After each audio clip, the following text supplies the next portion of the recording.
નમસ્કાર, હું છું પ્રિયા અને તમે જોઈ રહ્યા છો જનતા કી જાણકારી ન્યૂઝ। નજર કરીએ આજના સમાચાર। સુરેન્દ્રનગર જિલ્લામાં અને શહેરમાં પેટ્રોલ ડીઝલની અછતની અફવાઓથી પેટ્રોલ પંપ ઉપર પેટ્રોલ ડીઝલ ભરાવા માટે વાહન ચાલકોની લાંબી લાઈનો લાગે છે। ત્યારે હાલ વહીવટીતંત્ર અને રાજ્ય સરકાર દ્વારા સ્પષ્ટ કરવામાં આવ્યું છે કે પેટ્રોલ ડીઝલનો ભરપૂર જથ્થો છે, એટલે કોઈપણ નાગરિકોએ પેટ્રોલ પંપ ઉપર ખોટી ભીડ ના કરવી તેમજ અફવાઓથી દૂર રહેવા જિલ્લા કલેક્ટર કે.એસ. યાજ્ઞિકે અપીલ કરી છે। તેમજ હાલ લોકો ખોટા અફવાના જોરથી પેટ્રોલ પંપ ઉપર લાંબી લાઈનો લગાવી ખોટો પોતાનો કિંમતી સમય બરબાદ કરે તેમજ જ્યારે તંત્ર પાસે ઈંધણનો પૂરતો જથ્થો છે તો લોકોને પોલીસ પ્રશાસન અને રાજકીય નેતાઓ અને સંગઠનોના હોદ્દેદારો બહાર નીકળે અને જ્યારે ચૂંટણી ટાણે ઘરે ઘરે મતદારોને સમજાવે છે। હાલ વિકટ પરિસ્થિતિમાં દેશ માટે દરેક નાગરિકોને સમજાવવા માટે પેટ્રોલ પંપ ઉપર ઊભા રહી વાહન ચાલકો ખોટી ભીડ ના કરે અને બિનજરૂરી પેટ્રોલ ડીઝલ પુરાવે નહીં તેવી સમજૂતી સાથે આ સમસ્યાને હલ કરવા રાજકીય આગેવાનો સહિયારો સાથ આપે તેવી જાગૃત નાગરિક પંકજભાઈ પુજારાએ આ મામલે પ્રતિક્રિયા આપી છે। તેમજ સુરેન્દ્રનગર જિલ્લાના 270 પેટ્રોલ પંપ ઉપર શાંતિપૂર્ણ વિતરણ જારી છે।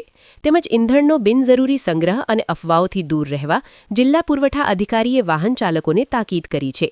જ્યારે પેટ્રોલ પંપ ઉપર 13.07 લાખ લીટર પેટ્રોલ અને 21.41 લાખ ડીઝલનો જથ્થો ઉપલબ્ધ હોવાની માહિતી પુરવઠા અધિકારીએ આપી છે। તેમજ સોશિયલ મીડિયામાં ફેલાતી અફવાઓથી દૂર રહેવા વાહન ચાલકોને ટકોર કરી છે અને પેટ્રોલ પંપોના તમામ સંચાલકોને તેમની પાસે જથ્થો ઉપલબ્ધ હોય ત્યાં સુધી પ્રજાને સતત પેટ્રોલ ડીઝલ મળી રહે તે માટે વ્યવસ્થા ઊભી કરે, જેથી વાહન ચાલકોને કોઈ મુશ્કેલી ના પડે। સુરેન્દ્રનગર રિપોર્ટર મહેશભાઈ ઉતેરિયા। હા, શું આજે આ પેટ્રોલ પંપની અસતની જે ગુમરાણો ઉઠી છે શું છે? આ એક ગુમરાણું નથી, આ એક અફવા કોકે ફેલાવેલી છે। દેશ માટે જો તમે જાગૃત નાગરિક હોય અને દેશ માટે કંઈક કરી શકવા માંગતા હોય તો આવી અફવાને ધ્યાન ન દેવું જોઈએ।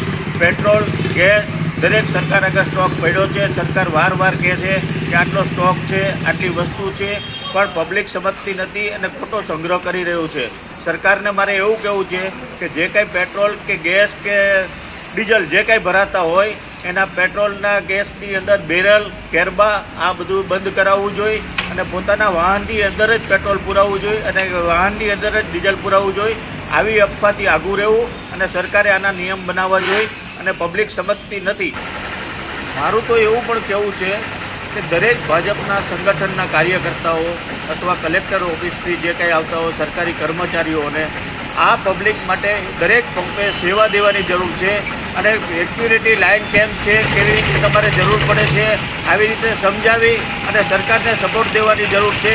જ્યારે તમે મત લેવા જાઓ છો ત્યારે ઘરે ઘરે આ બધું સમજાવો છો તો અત્યારે દેશને આફત હોય ત્યારે સંગઠનો બહાર આવી અને દરેક પંપે લાઇનમાં ઊભા રાખી માણસોને શાંતિથી સમજાવી અને સેવાનું કામ કેમ નથી કરી રહ્યા?